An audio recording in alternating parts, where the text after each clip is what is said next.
Hi everyone. Let's talk about a phenomenon that's become increasingly common since the widespread use of smartphones and selfies.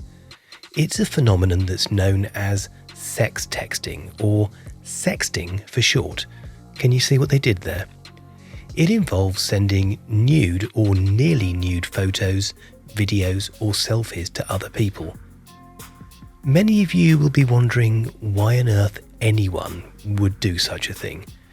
As ever, it's more to do with the vulnerabilities of human nature than the work of an evil criminal mastermind. We're going to start by looking at why people send nude selfies, and then discuss the potential consequences. It's really important that at the end of this video, you understand how the law on sexting relates to you. So let's make sure that you understand the definition of sexting first of all. Sexting means transmitting data to somebody else, usually using a phone, but it could be any type of electronic device with the right capabilities. The data that's transmitted is either nude or partially nude photos of yourself, or friends, or others, or texts which are sexually suggestive. Most of what I'm going to discuss applies to everyone, but the law treats adults and minors or children under 18 very differently. I'm getting ahead of myself, so let's start at the beginning and ask why people get embroiled in sending nude photos in the first place. Well, first of all, it's a very quick and easy thing to do. You can take a picture of yourself or someone else and send it to others without your parents knowing in a matter of seconds. And it may, on the face of it, seem like a victimless crime. It's your photo after all. However, as you will see, the repercussions can be very unpleasant, and you can also land yourself and others in serious hot water.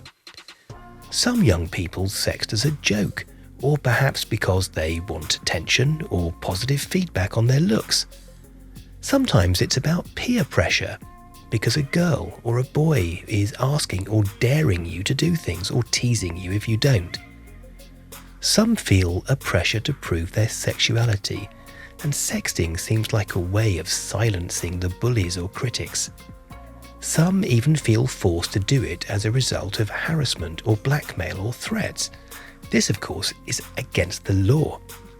It may, of course, be that a teenager feels confident in the way they look, and they simply want to share this with others. Some, however, regard it as a normal way of interacting or flirting, a way to appear cool and grown up, to make friends or become more popular. I'll leave you to ponder for yourself whether it's worth making such a sacrifice for being popular. It does come at quite a high cost. So, we've established that people send nude selfies for all sorts of reasons. The situation isn't helped by celebrities doing the very same thing, and seemingly becoming more popular as a result of doing it. This doesn't tend to be the experience of most teenagers, however. Let's think about some of the issues that are associated with sexting. The moment that you send any picture or message over the internet, you lose control of it. Also, nothing that's sent over a network is secure or private. The moment that you click send, that photo becomes the property of everyone who receives it. And if you think about how group chats work, within minutes your image could have been seen by half a dozen or more people. Once you send your image, it will remain on the internet indefinitely, and it may come back to haunt you when you least expect it. Picture the scene. You're in your first job interview wearing your fancy new outfit. You're qualified to do the job, and the only thing standing between you and a fabulous career is that your prospective boss found your naked selfies online.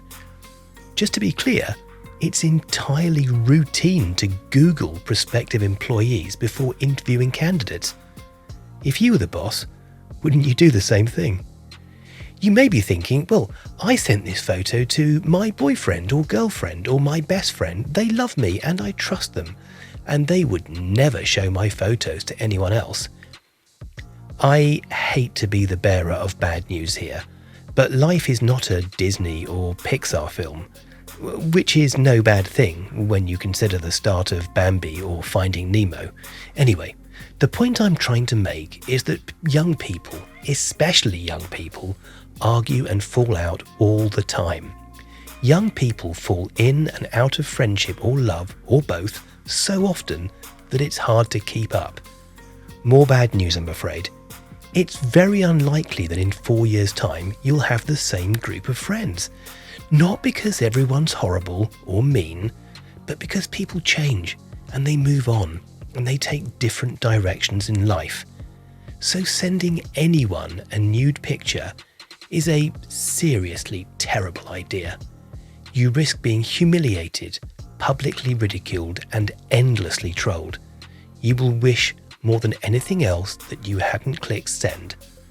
Apart from the serious damage that this kind of humiliation may exact on your mental health, such as unhappiness, possible depression, or worse, there's also the additional danger of being tracked and found by predators who wish to cause you physical harm.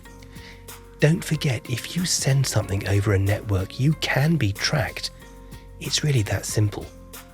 Just to be clear, the aim of this is not to frighten you, but to simply give you the facts so you can make informed decisions. The law is quite clear on sexting. In the UK, it is an offence to make, distribute, access, or show any indecent images of anyone under 18, even if the content was created with the consent of the young person in question. When it comes to the legality of sexting, anyone under 18 is a child in the eyes of the law, even though the age of consent is 16. All of the following examples are against the law. A child sharing a sexual image with their friend or peer. A child or adult sharing a sexual image created by a child. A child being in possession of a sexual image created by a child. In short, if you send or possess indecent pictures of a child, you're breaking the law, even if you sent a photo of yourself or a photo of a friend with their consent. When the law uses the word indecent, it means naked pictures, topless pictures of girls, as well as sexual pictures in underwear. If the police become involved, they are by law required to investigate.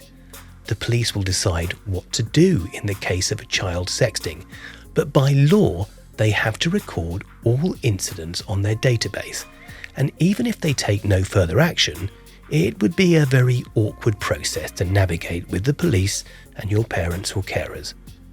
So what can you do to avoid getting caught up in this horror show? If you feel that you're being put under pressure to send images of yourself, speak to your parents or carers. If someone's behaviour online is scaring you, again, speak to your parents or carers or an adult who you trust. If you've been sent an image and you are concerned or worried, just tell your parents or carers or someone you trust, perhaps a teacher or your head of year. It may be embarrassing in the first place, but it's better to get the things sorted out. Don't forget, the person who's received your image is also breaking the law. Often teenagers send these images because they're fearful that their parents will find out if they don't comply with the person who's applying pressure. In truth, you should never feel pressured like this. If you've made a mistake, speak to your parents. So there we have it. The best way to deal with sexting is not to send anyone any nude pictures and not to take any of yourself. If you receive one, tell your parents or your carers or an adult that you trust. If you found this video useful, please click on the like button and don't forget to hit that bell to subscribe if you want to be the first to see the latest videos on this channel.